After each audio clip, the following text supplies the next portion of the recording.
Il y a très longtemps, en Perse, le roi Shahryar avait pour coutume de tuer chacune de ses épouses le lendemain de ses noces. La légende dit que la reine Scheherazade, sa dernière épouse, afin de rester en vie, lui raconta des contes qui durèrent 1001 nuits.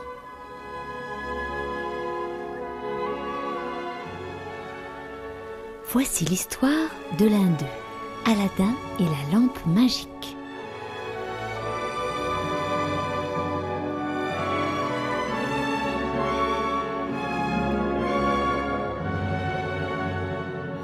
Les parents d'Aladin étaient très pauvres. Ils travaillaient énormément et avaient peu de temps à consacrer à leur fils, qu'ils aimaient tendrement. Aladin en profitait pour traîner dans les rues de la ville, à passer son temps à jouer et ne voulant rien apprendre.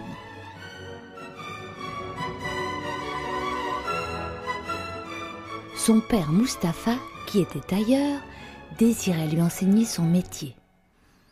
Je sens que cet enfant va me faire mourir de chagrin. Il est fainéant, méchant et désobéissant. Que va-t-il devenir ?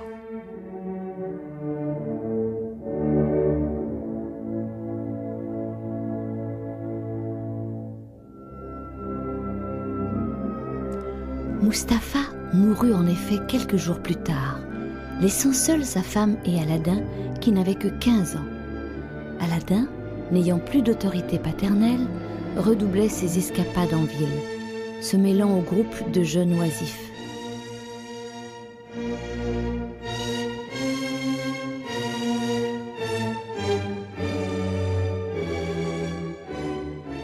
Un jour, où, comme à l'accoutumée, il jouait dans la rue avec les autres enfants, un étranger l'aborda.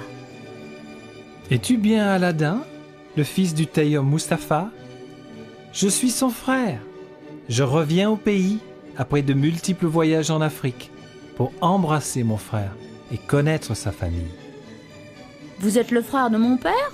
Bah, il est mort, mon oncle. » L'étranger, qui en fait n'était pas son oncle, mais un magicien africain, avait choisi Aladin pour accomplir ses desseins, car s'étant auparavant renseigné sur lui et sa famille, il le savait orphelin de père, fainéant et avide d'argent.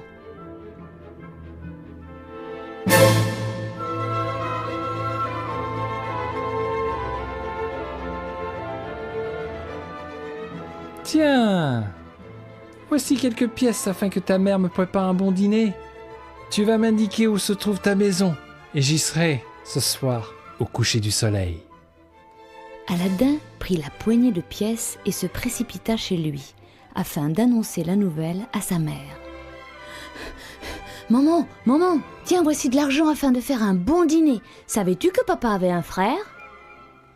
Et Aladin lui raconta son étrange rencontre.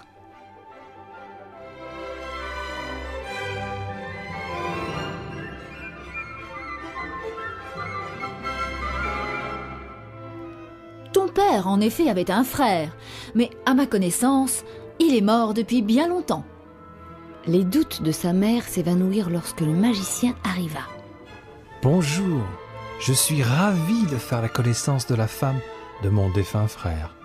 Je ne vous laisserai pas dans la misère et Aladin sera comme mon fils. » À la fin du repas, le magicien prit rendez-vous avec Aladin pour le lendemain afin de lui montrer quelque chose d'extraordinaire.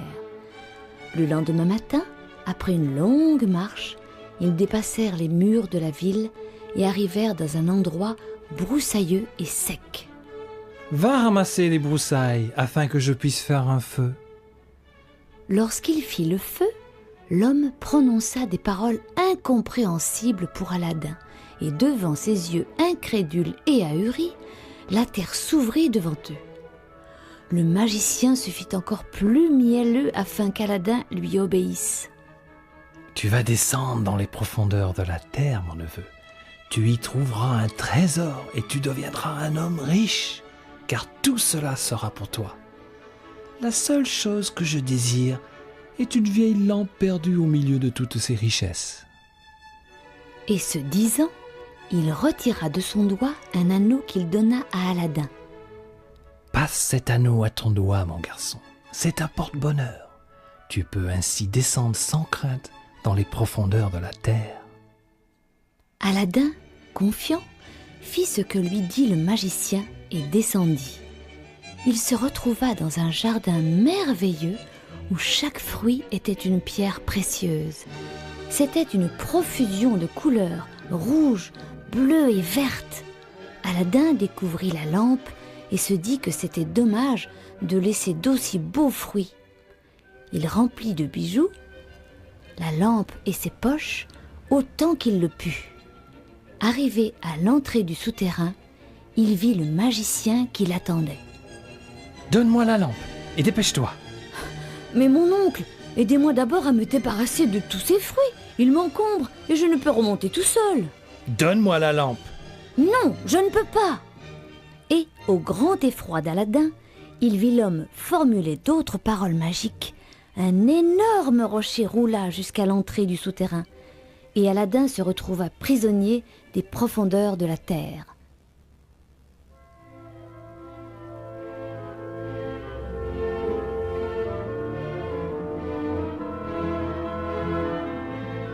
Effrayé, Aladin comprit que ce méchant homme n'était pas son oncle. Il se mit à pleurer en se demandant comment sortir de là. Tout en réfléchissant, il joignit ses mains et toucha la bague que lui avait donnée le magicien africain. Aussitôt apparut un génie immense. « Je suis l'esclave de ceux qui possèdent cette bague. Dis-moi, maître, quels sont tes ordres ?» Aladin, qui voulait retrouver sa mère, lui dit « Fais-moi sortir de cet horrible endroit, je veux rentrer chez moi !» Immédiatement, il fut transporté chez lui et le génie disparut. Aladin raconta ses tristes aventures à sa mère et lui montra les bijoux et la lampe. Pourquoi le magicien voulait-il cette lampe? Elle est vieille et sale. Peut-être pourrions-nous la vendre une fois nettoyée.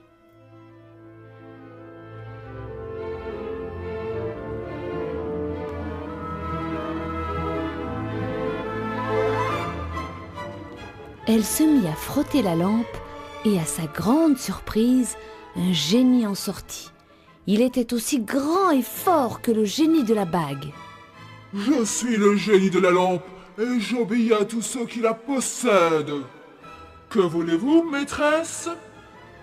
La mère d'Aladin demanda diverses choses que le génie lui apportait aussitôt. Des boissons douces et fruitées, les mets les plus variés. Sans problème d'argent ni de nourriture, Aladin et sa mère vécurent paisiblement.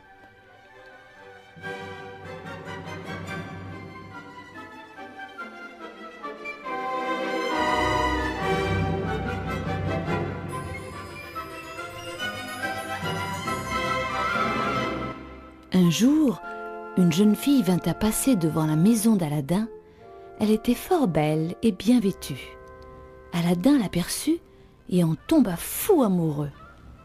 Il voulut la connaître et la revoir. Il apprit que c'était la fille du sultan.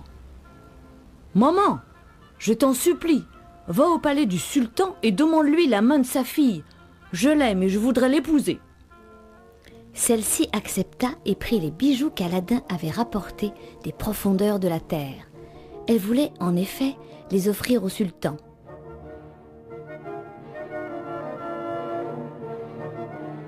Arrivée au palais, elle demanda à être reçue par le sultan. Bien que fort occupé, le sultan la reçut, car il était bon avec ses sujets et les écoutait avec attention. « Bonjour, sultan. Mon fils, Aladin, voudrait épouser ta fille. Voici quelques pierres précieuses en guise de cadeau de fiançailles. » Le sultan, qui était riche, fut quand même flatté et ébloui de voir d'aussi belles pierres. Va retrouver ton fils et dis-lui que je lui rendrai visite demain avec ma fille, dans votre palais.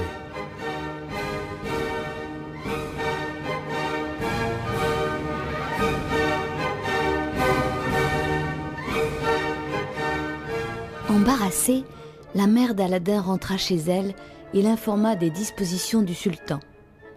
Aladin, qui était maintenant habitué aux apparitions du génie, frotta la lampe. « Génie, le sultan doit me rendre visite demain matin avec sa fille. Change ma demeure en un somptueux palais. » Aussitôt, Aladin et sa mère se retrouvèrent dans un superbe palais, entourés d'une multitude de serviteurs. Le lendemain, le sultan arriva avec sa fille. Elle trouva Aladin fort beau et bien mis de sa personne et en tomba amoureuse.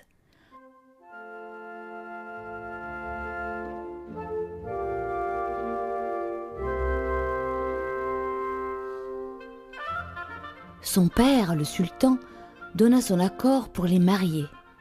Quelques semaines plus tard, le mariage fut célébré.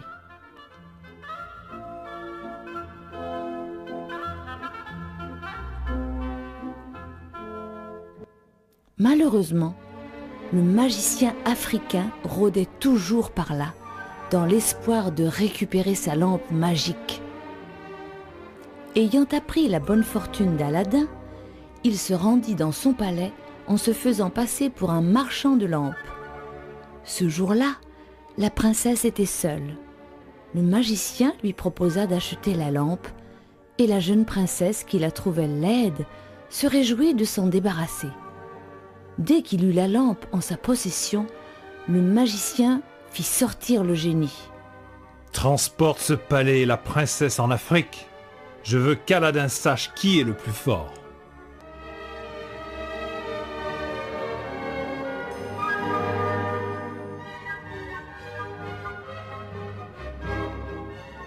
Le soir, lorsqu'Aladin voulut rentrer chez lui, il ne trouva ni palais ni princesse. Ils avaient disparu. « Que vais-je devenir sans ma bien-aimée? Il me faut à tout prix la retrouver. » Il se souvint alors du génie de la bague et le fit surgir. « Génie, dis-moi où est passée la princesse. Qu'est devenu mon palais? Où sont-ils ?» Le magicien africain a pris la lampe et a fait disparaître en Afrique le palais et la princesse. « Transporte-moi en Afrique et fais-nous revenir ici sains et saufs. »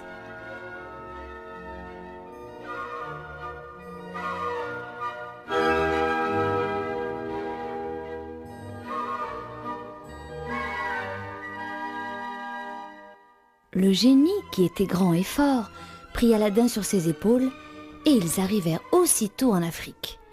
Aladin retrouva la princesse qui était fort heureuse de revoir son mari. « Ramène-nous en Perse, mais avant je te demande une dernière chose. Débarrasse-moi à tout jamais de ce maudit magicien. » Le méchant magicien fut envoyé à tout jamais dans les profondeurs de la terre et Aladin et sa femme se retrouvèrent en Perse dans leur beau palais. Le sultan et la mère d'Aladin étaient soulagés de revoir enfin leurs enfants.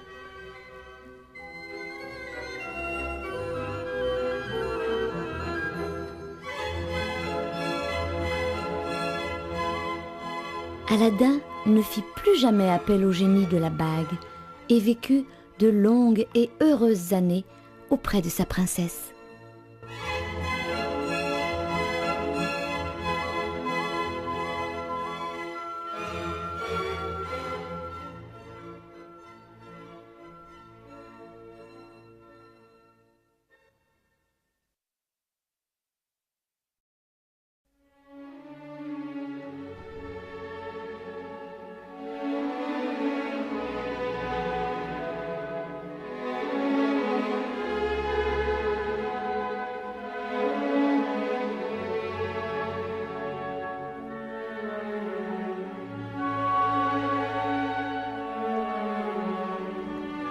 Il y a très longtemps, en Perse, le roi Shahriar avait pour coutume de tuer chacune de ses épouses le lendemain de ses noces. La légende dit que la reine Scheherazade, sa dernière épouse, afin de rester en vie, lui raconta des contes qui durèrent 1001 nuits.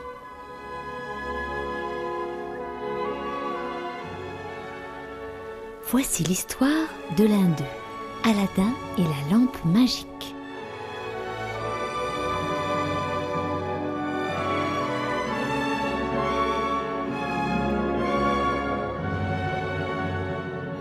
Les parents d'Aladin étaient très pauvres Ils travaillaient énormément et avaient peu de temps à consacrer à leur fils, qu'ils aimaient tendrement. Aladin en profitait pour traîner dans les rues de la ville, à passer son temps à jouer et ne voulant rien apprendre.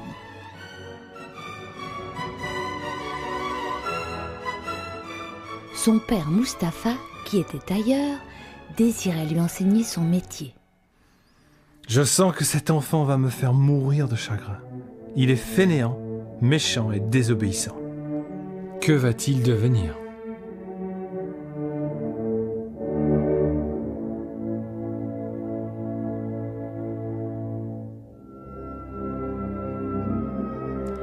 Mustapha mourut en effet quelques jours plus tard, laissant seuls sa femme et Aladin qui n'avait que 15 ans. Aladin, n'ayant plus d'autorité paternelle, redoublait ses escapades en ville, se mêlant au groupe de jeunes oisifs.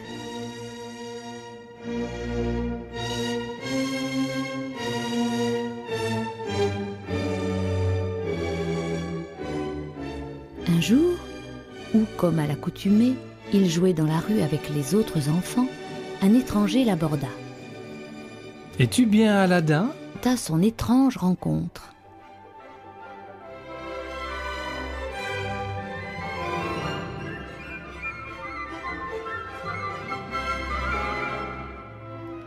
Ton père, en effet, avait un frère, mais à ma connaissance, il est mort depuis bien longtemps. Les doutes de sa mère s'évanouirent lorsque le magicien arriva. « Bonjour, je suis ravi de faire la connaissance de la femme de mon défunt frère.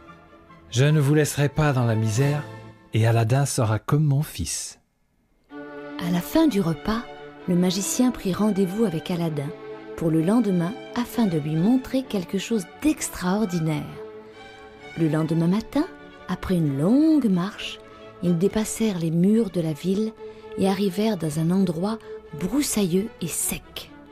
« Va ramasser les broussailles afin que je puisse faire un feu. » Lorsqu'il fit le feu, l'homme prononça des paroles incompréhensibles pour Aladin, et devant ses yeux incrédules et ahuris, la terre s'ouvrit devant eux. Le magicien se fit encore plus mielleux afin qu'Aladin lui obéisse. « Tu vas descendre dans les profondeurs de la terre, mon neveu. Tu y trouveras un trésor et tu deviendras un homme riche, car tout cela sera pour toi. La seule chose que je désire est une vieille lampe perdue au milieu de toutes ces richesses. » Et ce disant, il retira de son doigt un anneau qu'il donna à Aladin. « Passe cet anneau à ton doigt, mon garçon. C'est un porte-bonheur. Tu peux ainsi descendre sans crainte dans les profondeurs de la terre. » Aladin, confiant, fit ce que lui dit le magicien et descendit. Il se retrouva dans un jardin merveilleux où chaque fruit était une pierre précieuse. C'était une profusion de couleurs rouges, bleues et vertes. Aladin découvrit la lampe et se dit que c'était dommage de laisser d'aussi beaux fruits. Il remplit de bijoux la lampe et ses poches autant qu'il le put. Arrivé à l'entrée du souterrain, il vit le magicien qui l'attendait. « Donne-moi la lampe, le fils du tailleur Mustapha. Je suis son frère. Je reviens au pays après de multiples voyages en Afrique pour embrasser mon frère et connaître sa famille. » « Vous êtes le frère de mon père ?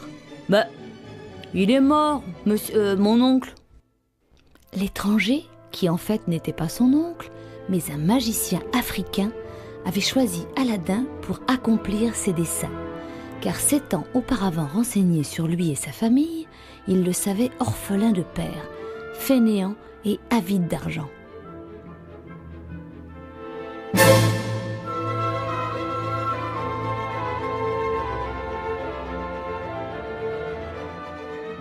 Tiens, voici quelques pièces afin que ta mère me prépare un bon dîner. Tu vas m'indiquer où se trouve ta maison et j'y serai ce soir au coucher du soleil. Aladin prit la poignée de pièces et se précipita chez lui, afin d'annoncer la nouvelle à sa mère.